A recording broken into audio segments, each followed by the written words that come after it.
Let me just run around. Let me get organized because I'm a woman. It's so nice to be on an all-female lineup because usually I'm in the minority. And I was touring around and all these like red states, they're getting so woke. I'm proud of them. They were like, what pronoun do you want to be brought up as? I'm like, what pronoun? Are y'all paying me for this show? Because then my pronouns are he, him.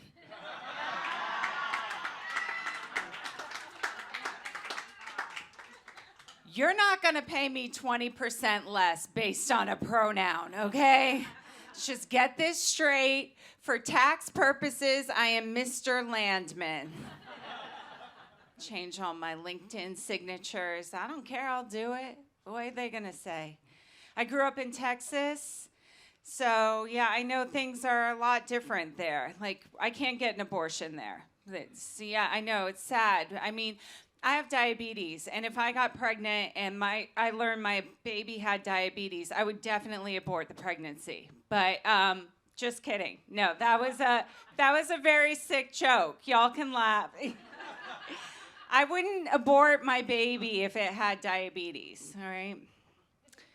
No, I would abort the baby if the father was a DJ. So, or a comic, either one works. I'd like to get pregnant. I would like to have a baby, you know? So hearing all these things about abortion, it's like I'm in a different place in my life right now. I'm past the abortion years. Like, I have a 401k. Like,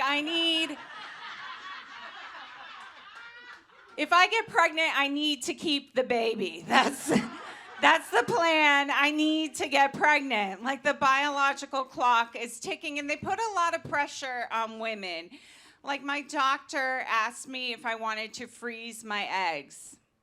I just think that's really sexist, that she would ask me if I want to freeze my eggs. I hate how these corporations try to scare women into making them think they have to make, like, desperate decisions because they're going to die alone.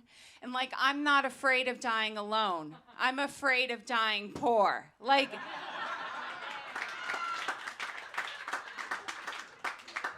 Can we talk about how expensive this procedure is? It's $30,000, all right? I just think that that's a lot of money to spend on an elective procedure that's not going to be visible. If I'm getting work done, I want people to see it. Like, I want them to know.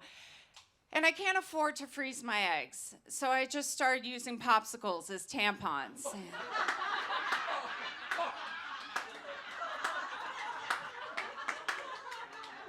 It's gonna work. Yeah.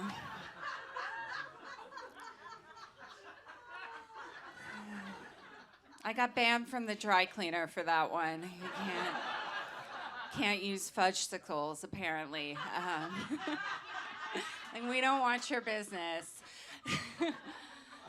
Yeah, it's hard. It's hard being a single woman in New York, and I was 36 years old at the start of the pandemic and really afraid. I was already crying every night and eating Ben & Jerry's, like, I'm gonna die alone. And then they said that you had to quarantine and isolate alone in your apartment. Yeah. And you know how they say, you're never gonna meet anyone if you don't leave your apartment. Well, it's true. So I just started sunbathing in the hallway. It works. I got a date with the Amazon delivery guy and just like flashed him a titty through the video intercom. Upgraded to free Prime. Yeah, I'm on OnlyFans now, so. Someone back there is, too. Yeah, I got really lucky, though. I did meet my fiance now. Yeah, I met my fiance. Thank you, I did it. You can do it. The law of attraction works, y'all. No. I met him. I met him on Tinder during the pandemic, which is crazy, right? Because I had a lot of girlfriends, and they were like, "Cher, you should just go on Tinder. My sister met her husband on Tinder." I'm like, "Your sister is married to a Bitcoin dealer in Ghana who's using Mark Wahlberg's photo as his profile picture. Then nothing good is gonna come from Tinder. Are you crazy?"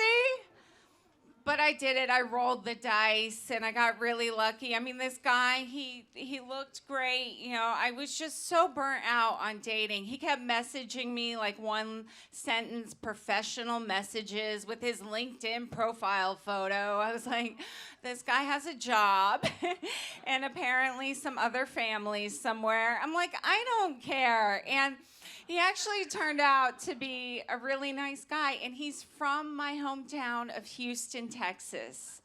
I know, which is crazy. I can't believe I had to go on Tinder in New York City to meet someone who went to my elementary school.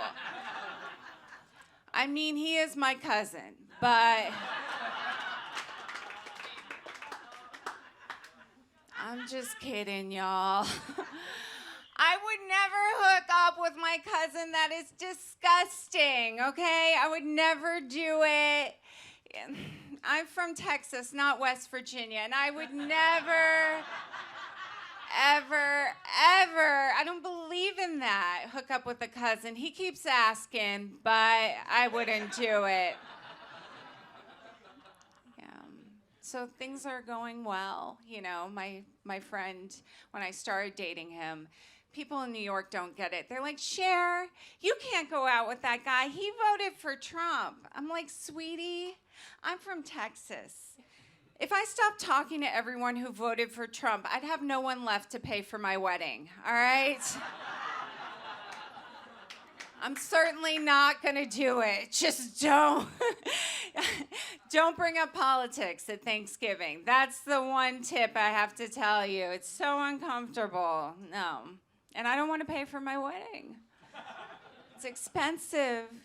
I think weddings are a whole racket. You know how expensive that shit is? As soon as you say wedding, just add another zero to whatever the receipt's gonna be, whatever the price point is. It's insane. And I've been trying to do like really thrifty things. Like I'm shopping for a dress, and I've been looking at buying like a used dress online because why not? They wore it once.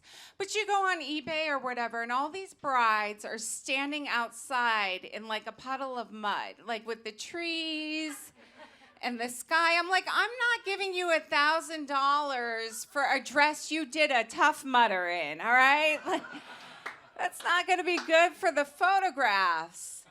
And a lot of these dresses are too revealing for me, I think. Like they have these whole like lace bodice things with just, it's like flesh-colored mesh and then lace applique, like, you know, strategically placed over your breast. I'm like, I can't wear this. I can't have my father give me away in a synagogue with pasties on my nipples. My cousin's gonna be there. He already wants to sleep with me. I'm not a tease. Like, I can't wear this dress.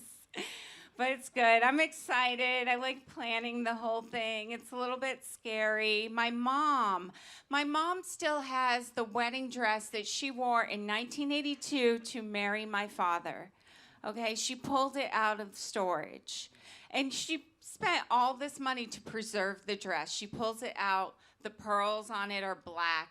It smells like vinegar and cat pee. We don't even own a cat. Like I don't know where it's coming from. She made me put it on, okay? Oh, God. She made me put it on, and, like, I couldn't zip it up, right? And I wasn't faking. I really couldn't zip it up. And she was like, "Oh, it doesn't fit. Oh," and like she was trying to make me feel bad. And I'm like, "Mom, this is not fair. You married Daddy when you were 22. I am 38. You can't expect me to fit in this." So I made her try it on. I'm like, "See if you still fit it." You're not going to make me feel bad. Why do you want me to wear the, she wants me to wear the dress because she spent all the money on saving it. She doesn't want to lose that money. That's how cheap my mother is. I was like, you don't even like daddy. You're divorced. Why do you want me to wear this dress? That's insane. A lot of big changes.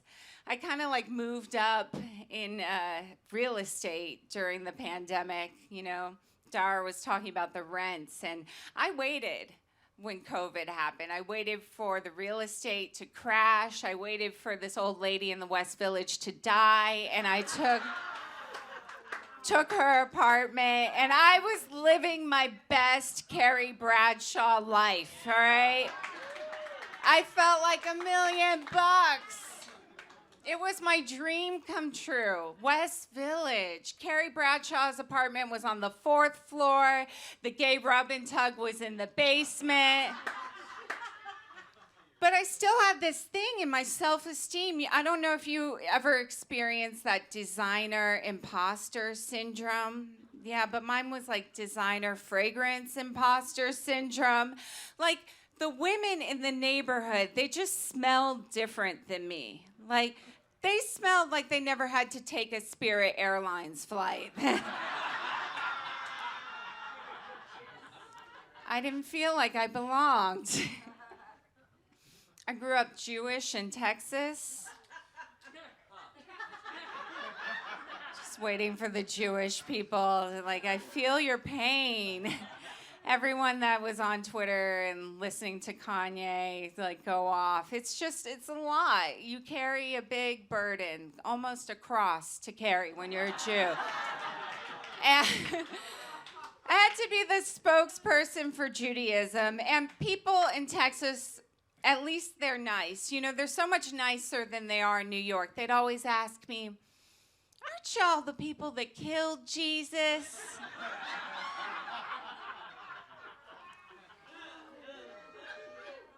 And I'd be like, no, my family couldn't afford tickets. I know, it's sad. I tried to marry Jewish. I was really trying, just all the Jewish singles events, just dating Jewish all the time. And it just didn't work out for me because I don't look Jewish, thank God. I don't. So the mothers don't believe that I'm Jewish. I said, go ahead, test me. And they did. They blindfolded me, dropped me out in Queens, and said, find your way to Bloomingdale's, bitch.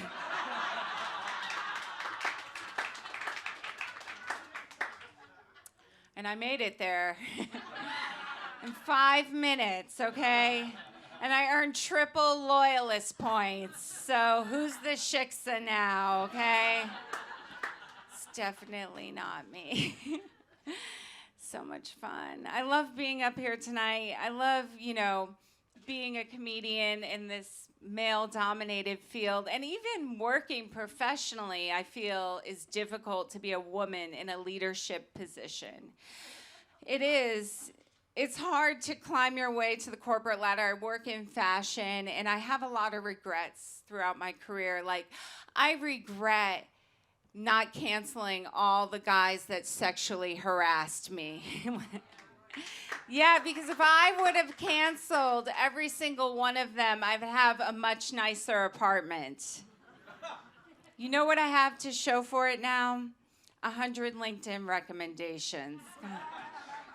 This is like a LinkedIn ad. I just realized I said it 3 times. But anyway, there's nothing you can do with 100 LinkedIn recommendations except for keep working. I don't want to do that. I don't want to. I don't get sexually harassed at work anymore now that I'm in my 30s. Hashtag me used to.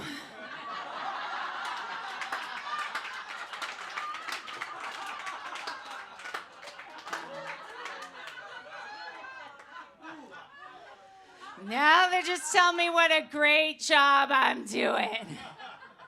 What an asset you are to the company. Yeah, but am I still hot? This asset.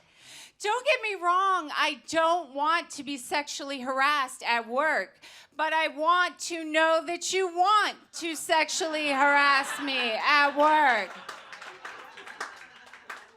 Just let me know, like, there's an opportunity for more vacation time if I want to lean in or lean back or whatever it may be.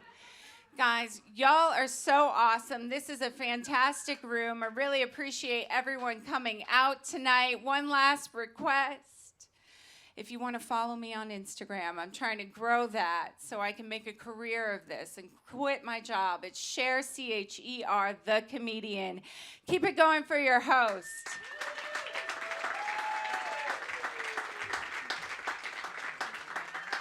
Cher Landman. Cher the comedian on Instagram. Let her have this as her profession if you all join and all your friends join. I didn't mention, I made a mistake when I introduced Cher. I said the wrong thing.